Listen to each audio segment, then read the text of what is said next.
Undang-Undang Dasar Negara Republik Indonesia tahun 1945 pembukaan bahwa sesungguhnya kemerdekaan itu ialah hak segala bangsa, dan oleh sebab itu maka penjajahan di atas dunia harus dihapuskan karena tidak sesuai dengan peri kemanusiaan dan peri keadilan. Dan pergerakan kemerdekaan Indonesia telah sampailah kepada saat yang berbahagia dengan selamat sentosa mengantarkan rakyat Indonesia ke depan pintu gerbang kemerdekaan negara Indonesia yang merdeka, bersatu, berdaulat, adil dan makmur. Atas berkat rahmat Allah yang Maha Kuasa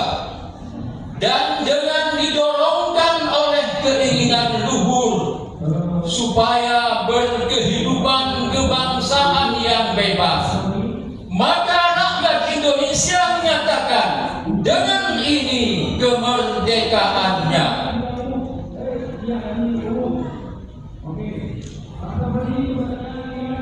Kemudian daripada itu, untuk membentuk suatu pemerintah negara Indonesia yang melindungi segenap bangsa Indonesia dan seluruh rakyat Indonesia,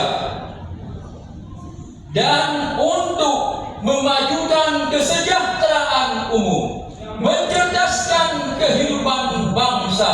dan ikut melaksanakan ketertiban dunia yang berdasarkan kemerdekaan, perdamaian abadi, dan keadilan sosial. Maka disusunlah kemerdekaan kebangsaan itu dalam suatu Undang-Undang Dasar Negara Indonesia yang terbentuk dalam suatu negara Republik Indonesia yang berkedaulatan rakyat dengan berdasar kepada ketuhanan yang Maha Esa, kemanusiaan yang adil dan beradab, persatuan Indonesia, dan kerakyatan yang dipimpin oleh hikmat kebijaksanaan dalam permusyawaratan perwakilan, serta untuk mewujudkan suatu keadilan sosial bagi seluruh rakyat Indonesia.